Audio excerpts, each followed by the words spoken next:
sit or? What do you think? We'll talk. Absolutely. So we're going to take you through a relatively short story about this work that we've done this morning, and then there'll be time for questions. So we'll take it in turns. My job is to kick it off, I guess. So good morning, everybody, and thank you very much, Rosalie, for the introduction. Today what we want to do is share some insights from the collaboration between government, between the Fletcher School at Tufts University in Boston and Microsoft, working together to develop a model for evaluating smart societies. First, let's talk about what we mean by a smart society. I'm sure there are many definitions. A smart society for me is one where digital technology improves the well-being of citizens, the strength of the economy and the effectiveness of institutions. We've heard yesterday from the Honourable Claire Curran, Minister for Government Digital Services and other things, about her aspirations for a thriving digital New Zealand and her goal for open government and a stronger people-centred democracy, stronger digital rights and closing the digital divide. And I'd say those are all hallmarks of a smart society, smart digital society.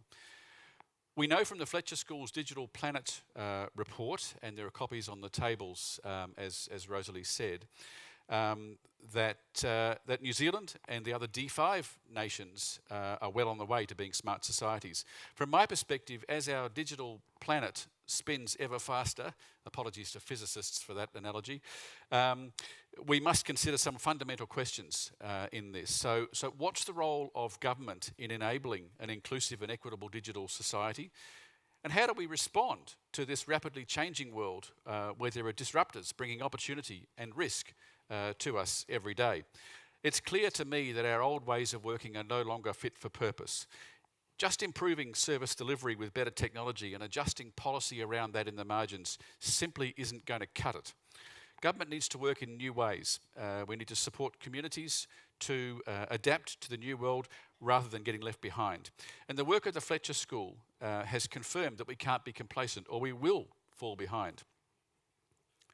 As we've undertaken our work in leading New Zealand's digital transformation across government, we've been thinking about some of these big questions for some time, for some years now. So what kind of digital nation do we want to be? And what are we going to do differently to get there? Because doing more of what we've done in the past is not going to get us there. How do we continue to make our societies smarter in the most inclusive and effective and efficient way? And how can we contribute to a smarter digital planet as the interconnectedness, interrelatedness of everything grows on a daily basis? So, I mean, these big questions can't be answered by one organisation, by one sector alone. Collaboration is absolutely key. And when New Zealand started emerging as a standout nation in the Digital Evolution Index, Fletcher's work, our colleagues at Microsoft connected us to the Fletcher team, who were keen willing to find out what's in the secret sauce down here. And we commenced that work probably just over a year ago. So we welcomed the opportunity to work with some of the brightest brains in academia and a global leader in technology. And for me, curiosity and opportunity came together to do something proactive and positive, not just for New Zealand. So I think collaboration is absolutely key. First and foremost, this open and forward-focused approach reflects a new way of working across borders and across sectors, and that opens up a world of opportunity. So that's one of the most exciting things in the digital future from my perspective. The approach also recognises the ethos and spirit of what it's going to take to achieve our aspiration for a thriving digital New Zealand. So sharing knowledge and ideas, working towards finding solutions that ultimately create a better digital planet. Together we've been able to draw on each other's expertise and knowledge to develop a framework and a benchmark which we hope will drive better outcomes, not just for New Zealand's citizens and businesses, but also potentially be leveraged across other parts of the world and give us a vehicle to measure our digital progress. The Fletcher School's work also provides us an independent lens, which is going to help to remind us of some good things that New Zealand has done. And I have to, at this point, acknowledge Ian Taylor's excellent words this morning. Thank you very much for that. We're not very good at reminding ourselves of our successes here in New Zealand, and probably most particularly in the public service. So it's fantastic to have an opportunity to remind ourselves of some of the cool things that we've done. So I should hand over now to Ravi, who's got the substantive material that you're all interested in hearing about, I'm sure.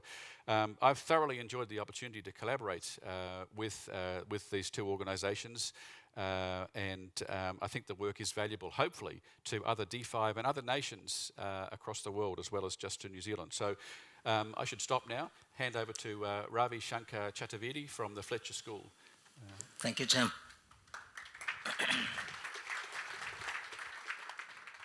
Thank you.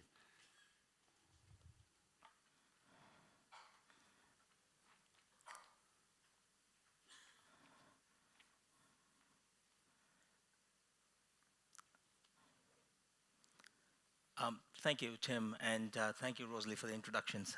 My name is Ravi Shankar Chaturvedi, and I have the pleasure of being here today to represent the Fletcher School.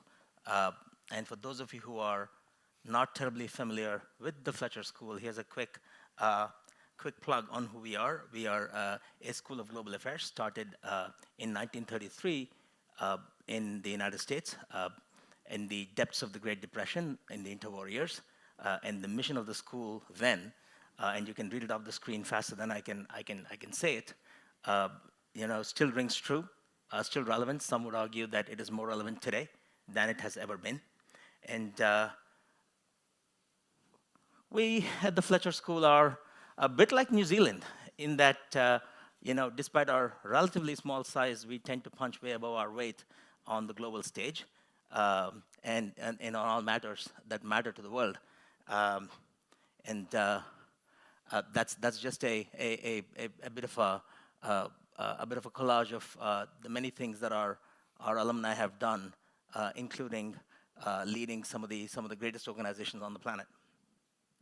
Now, at our institute that I represent, the Institute for Business in the Global Context, we tend to ask ourselves some really big, hairy questions, such as, the ones that you're reading on the screen right now. And one of those questions that we asked ourselves some time ago in the late fall of 2012 was which countries are moving the fastest in the digital economy? Which countries are making this transition from what is a physical present to the digital future, and why? And this question led us to some very interesting, into some very interesting directions and to some very fun parts of the world, this place included. And thank you for having us here today. We decided to go and map this. And the report that you have on your desks is the biennial report we call the Digital Planet Report. What we do in the report is we study the evolution, the digital evolution, the transition of countries from a physical present to a digital future over time. And what you see here, and I'm not going to belabor on this particular schematic for too long. You have the whole report to read. It's great bedtime reading, trust me. But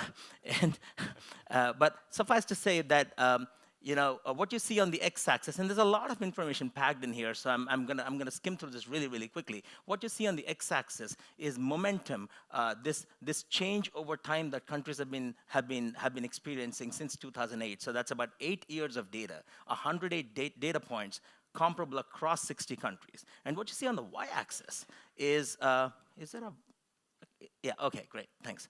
What you see on the y-axis is the absolute state of evolution. Now, when you combine these two, you get this fascinating picture of how not just where countries stand, but how they've been moving over time. And I would like to draw your attention to this little crescent here.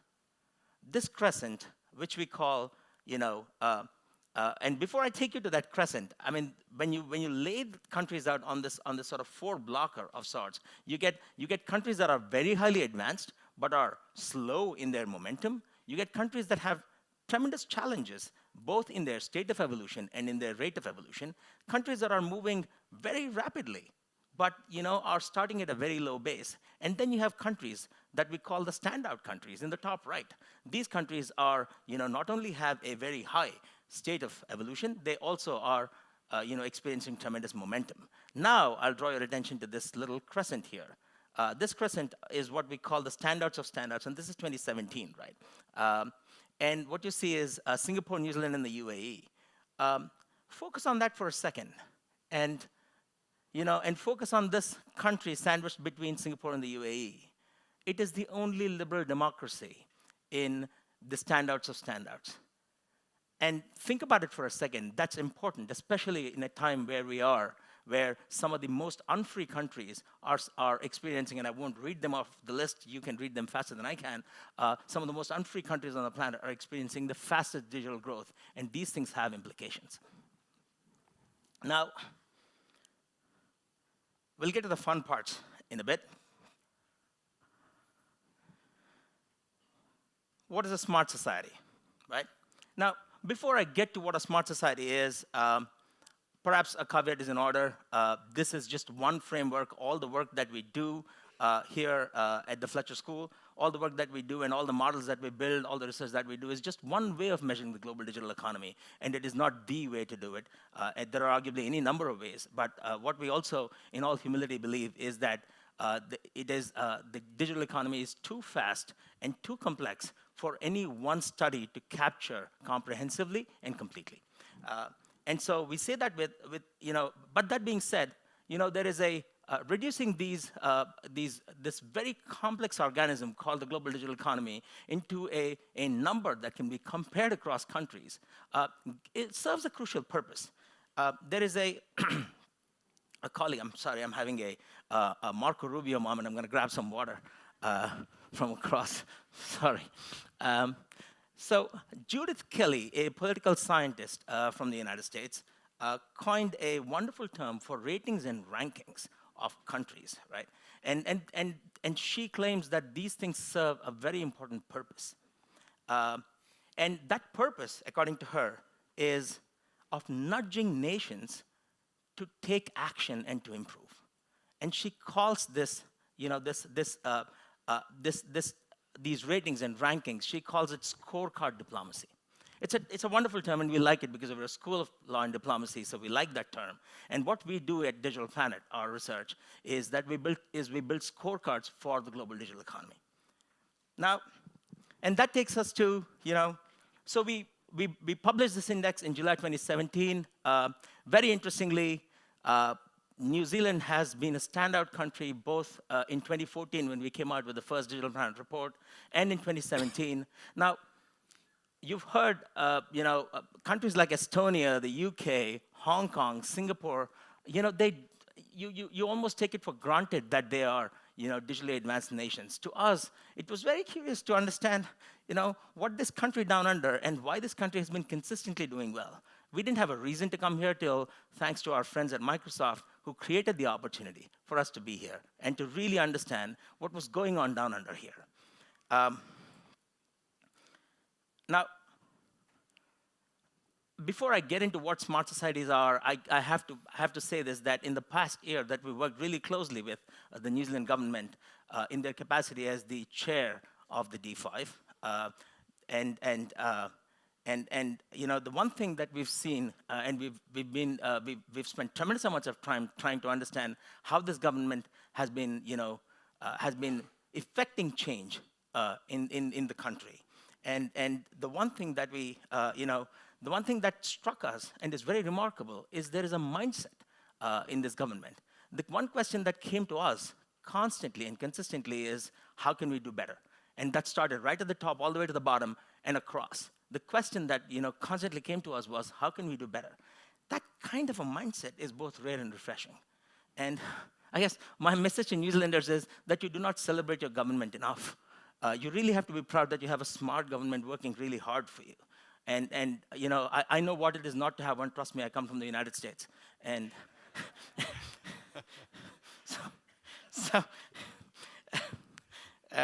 so that takes us to understanding what a smart society is. And we looked at the D5. And when you look at the D5, back to that chart right there, the D5 are arguably, in their absolute state of evolution, at the very top. And these countries do not need nudges. The nudges that I was telling you a little while about, the very reason why we create scorecards. These countries do not need nudges. They're a self-nudging, self-selected group that, that has come together to nudge each other, to do better, prod each other, learn from each other, share best practices. It's a terrific little, club that they've created. And we got very curious, and thanks to our friends at Microsoft who made the connections, we were able to come and spend extraordinary amounts of time trying to understand how the D5 work. and how each of these countries have been trying to create smart societies. And that takes us to a definition of smart society. Now, what is a smart society? You can read the definition there while I take a drink of water. But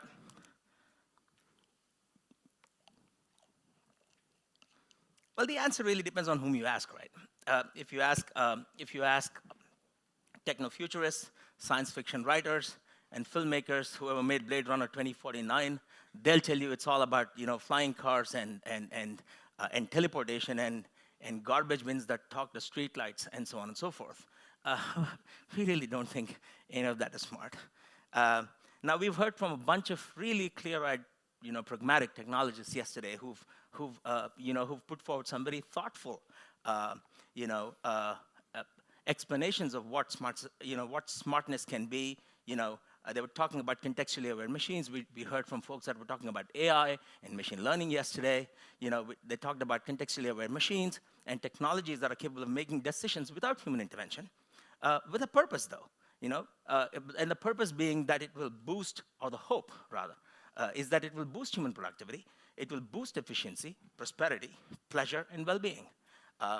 Now, there are many interpretations, right? But in common parlance, what you see is that the words smart and technology are kind of joined at the hip. And rightly so, you see that, there's a lot of money chasing this too. I mean, some studies say that the market for smart technologies is predicted to be a staggering 1.6 trillion by 2020. And before we realize this 2030 vision, somewhere in 2026, it's expected to reach about 3.5 trillion. There's a lot of money chasing this. And when this kind of money is chasing this whole notion of smart technology, the natural question is, what does this even mean? And it's even more imperative that we understand what smart societies are, what they're meant to be, what should they be, and should we establish some standards and ideals to aim for? And so we took a stab at that. And in collaboration with the government of New Zealand, in their capacity as the chair of D5 and Microsoft, we took a stab at that. And we started with a premise. And our premise was that, that neither smartness nor technology to be deployed are the end goal. A smart society ought to be defined by the framework that is based on outcomes, right? And these outcomes are pretty simple. They've always been the same. They are the building blocks that, for what governments and policymakers aim to provide for their people. Technology is just a way to get there. So we created this working definition of what a smart society is. To us, it is a society where governments utilize best available technologies and data to improve on three broad outcomes: the well-being of people, the robustness of economy, and the effectiveness of institutions. People, institutions, and economy. The PI framework, as we call it internally. And so each of these, and this is another complex model that we created, which is a vector of the Digital Evolution Index. Now, this model, and I can take us through the guts of the model, but I'd probably, I think we want to have a meaningful discussion at the end of this. So I will tell you that, this model has about 12 components under each of these outcomes: people, institutions, and economy. Under economy, global connectedness, economic robustness, entrepreneurship, and innovation. Under people, we measured things like environment and quality of life, inclusivity, state of talent and the human condition, and talent development. And in institutions, we measured freedoms, both online and offline, trust, safety and security, and public services. Now, there are about 242 comparable indicators underneath this model. 242 indicators that we put together. And that gave us and this is basically what we did was we took the D5 and we created a benchmark out of the D5. And we did something really interesting. What we did is we took, under each of these 242 indicators, the best attribute of each of these countries, and we turned that into a mythical country, which is the outer benchmark. And that mythical country is, both aspirational in that no one country has all of them, but yet achievable because some country has done it, so it is realistic, right? So that outer benchmark is think of it as the best attributes of these D5 countries. And to us, it is a bit of a global, it is a proxy for a global benchmark, because really these D5 are pushing the frontiers of being the most advanced digital nations. And so when we laid out and then created, and we measured each of the D5 countries against the benchmark, that's Estonia right there, against the 12 components that you see. This is the footprint of, hold on a second, Israel. This is the footprint of New Zealand. This is the footprint of South Korea. And this is the footprint of the UK. Now, I'll quickly walk us through each one of them once again to share with you what the best attributes of each of these countries are. Estonia does extremely well in public services. Estonia is pushing the frontier on freedoms. They have some gaps that, and enough headroom for growth on the economy, on inclusivity, on innovation, and so on and so forth. Israel's economic robustness and entrepreneurship are extremely good, but they have some way to go on their institutions and their people measures. Now, this is New Zealand. New Zealand does extremely well. As you can see, it is almost pushing the outer envelope on two very important dimensions, the people dimension and the institutions dimension, which to us are the sine qua non of, and the foundational elements, rather, of having a strong, robust economy. There's a tremendous amount of headroom for growth and on the economy front, but New Zealand does extremely well on the people and institutions dimensions. Now, this is South Korea. They have their strengths in economic robustness, in public services, and so on and so forth. And finally, the UK. Again, an economic powerhouse in more ways than one, but definitely has things to learn from the rest of the D5 on a few things, such as freedoms, apparently, and safety and security.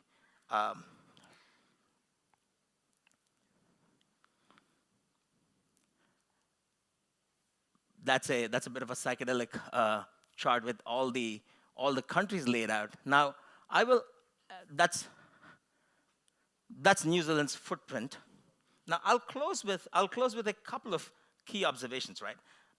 And these are that how smart a society should be, how smart a society is and should be, ought to be measured in terms of the outcomes that policymakers and other key decision makers are aiming for, and the progress made and the gaps they need to close. And technology is just simply, and this is very important, technology is just a means to an end. Technology is not an end in itself. And the last thing that I will close this part of the section on is it is extremely important to focus on tracking outcomes, not on the technology alone. And I'll take a pause there. Russell, over to you.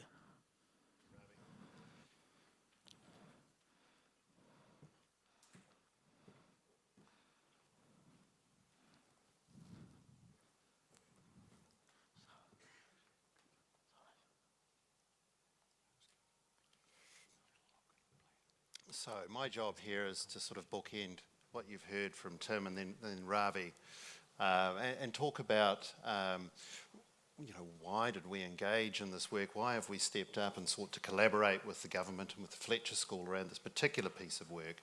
How have we done that, and what might we do next? But I think to do that effectively, first I want to set a bit of context so you understand a bit of Microsoft's worldview. What drives us? What do we see happening out in the world that makes us feel it's important for us to engage with governments and others in this way? And so, I mean, clearly I'm telling you here something that you all know so well, and we really don't need any reminding of. We live in a rapidly changing world, and I have to say, actually, I hope one thing that's changing more rapidly than anything else this morning is people's view of where we as a country stand in this journey to become a digital nation, which we started, by the way, years ago. We are a digital nation. The question is, how can we be the best digital nation we can be through taking some new approaches to the way we jointly conceive of our future and then get there working collaboratively. As Tim was saying, we need new ways to move forward. So I hope and I'd also like to acknowledge what Ian Taylor did this morning. I was so depressed yesterday when at the end of the day, Rosalie said, "Who believes we're a leading digital nation? Hands up." Mine was the only hand to go up in the room. So if we ask the question again, hopefully we'd get a different answer. But we live in a rapidly changing world, and we live in amazing times, as well as challenging times. We know this.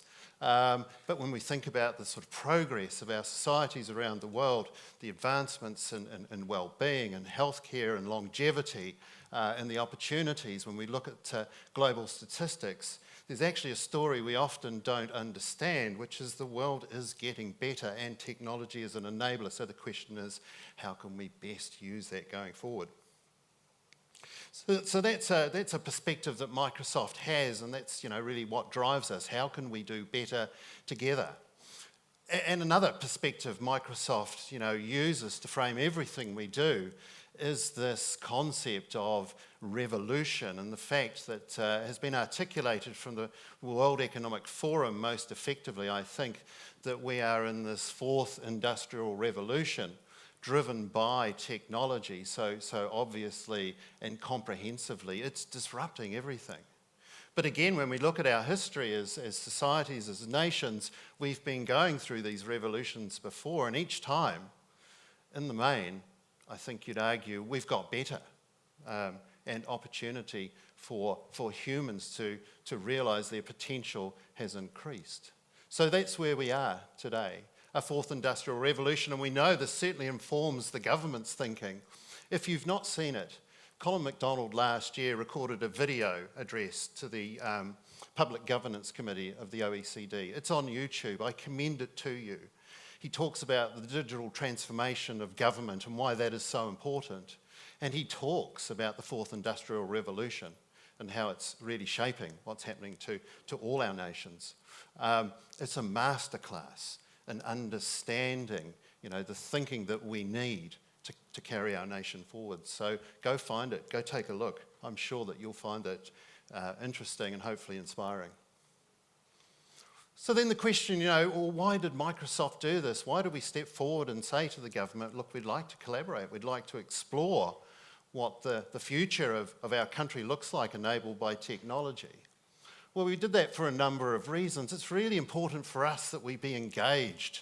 It's really important that we be relevant to governments and all our other customers. And it's really important that we make a contribution to some kind of better future. We all benefit from that.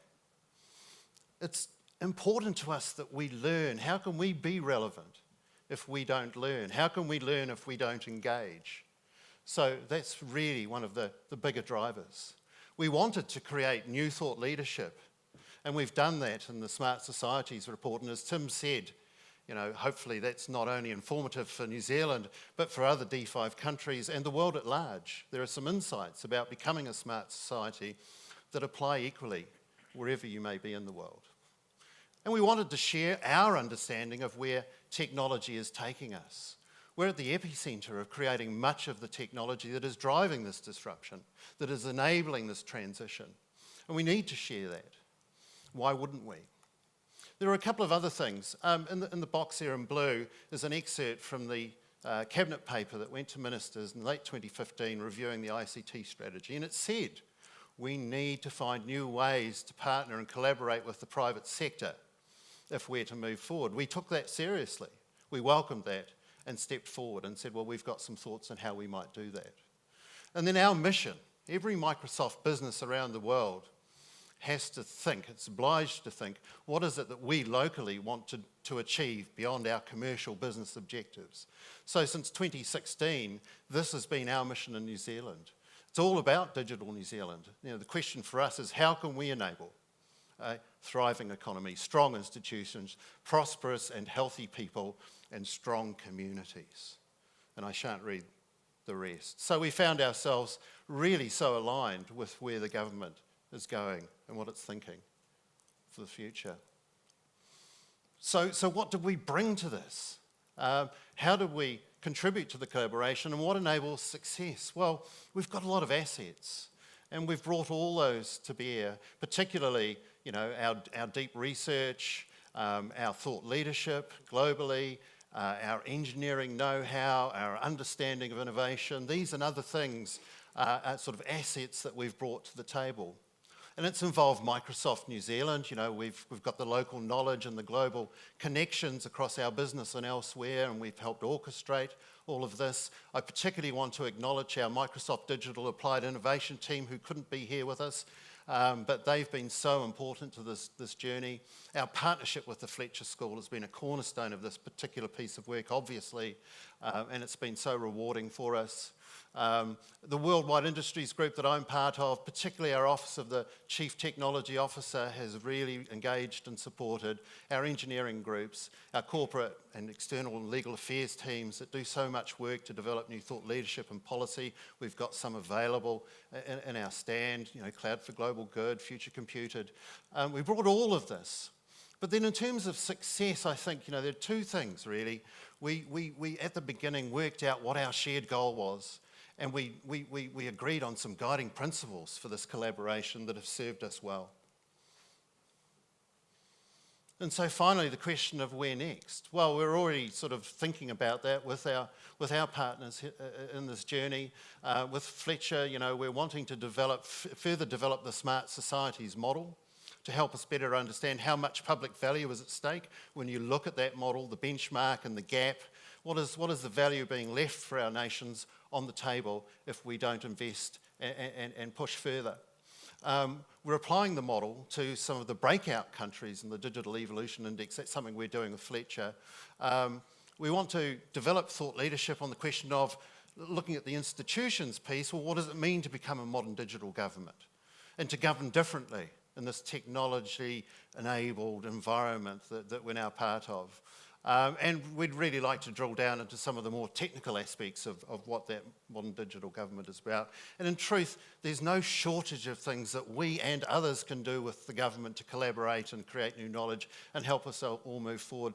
This graphic here is, again, from the World Economic Forum, and it's a real sort of, eye test, but it's worth looking at.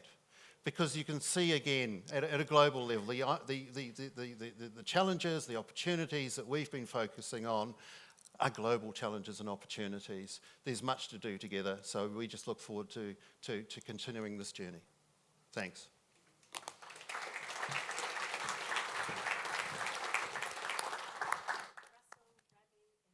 Thank you very much. So, look, we've got a short time for some questions. I would like to kick off, first of all, actually just having a look at the poll, which has come through. Now, I don't know how many of you have voted. If you haven't, please do, because there is still time. And what we can see is that New Zealand has gone up, but having said that, there is still clearly a little bit of questioning or doubt, because we're at 33%, and that is almost parallel with Sweden and Singapore that are also at 33%. Oh no, you have actually moved it now, and it is moving consistently up to 67%. Yeah, we won the debate. We won the debate. Now, it does raise an interesting question, though, because what that shows is that for us as a society, how much do we actually have belief and therefore ambition in what we can achieve as a digital society, and how much of that attitude is a potential handbrake to us really taking a world leadership position?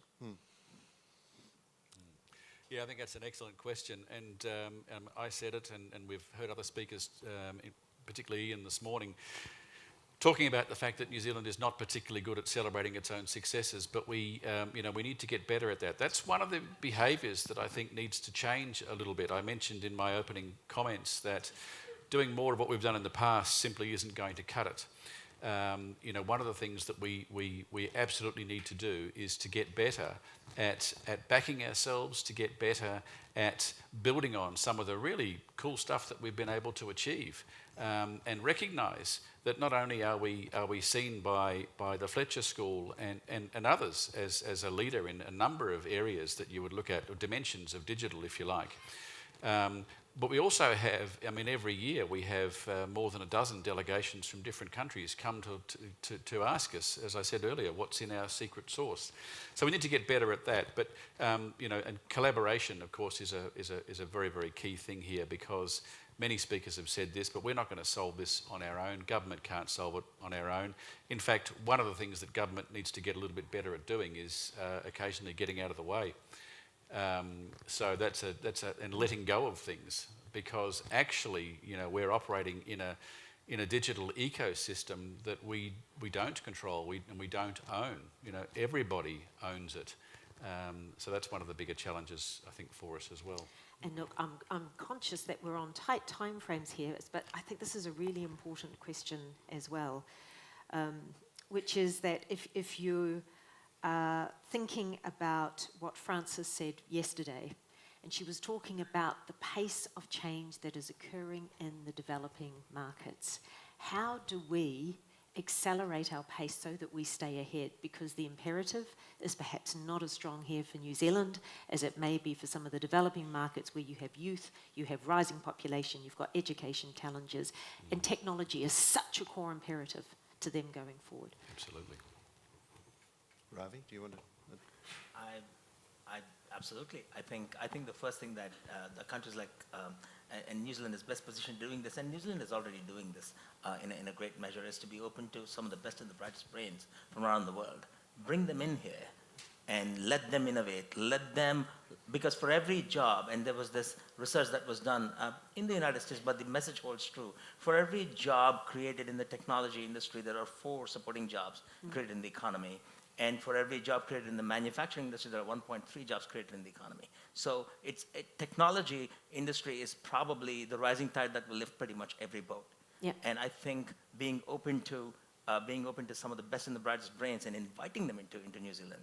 And New Zealand's doing a great job of it already. And especially at a time like, where some countries, the country that I'm from, or I live in right now, is busy building walls or trying to. I think it's a fantastic opportunity to attract talent.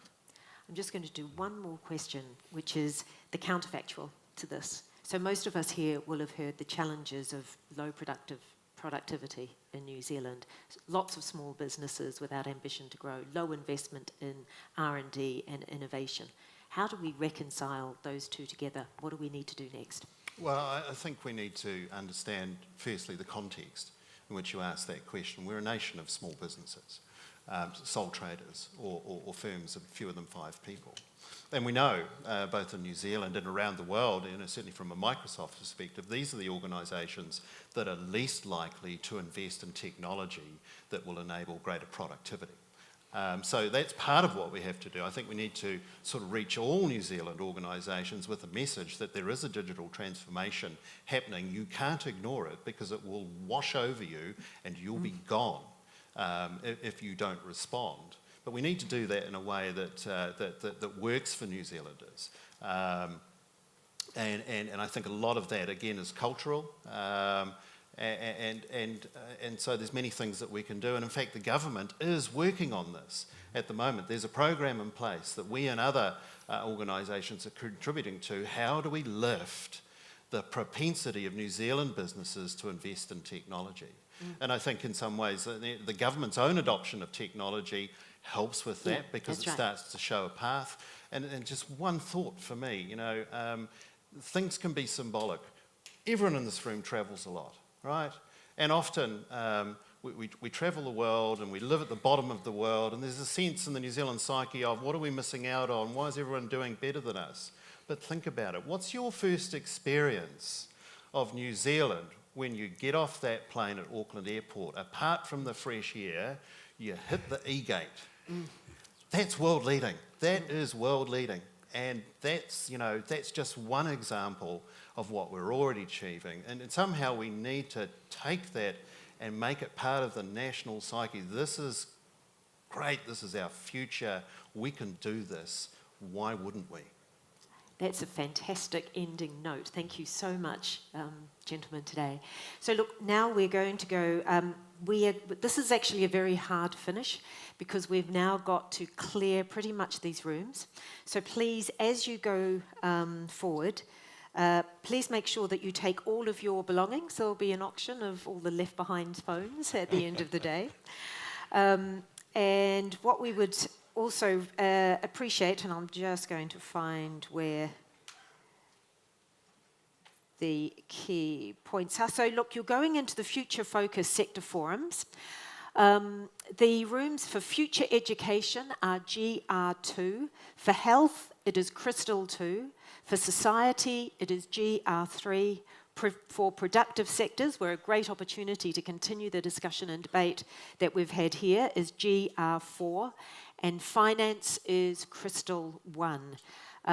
So please go have afternoon tea and then make your way to those sessions, and we'll reconvene to the plenary after afternoon tea. Thank you.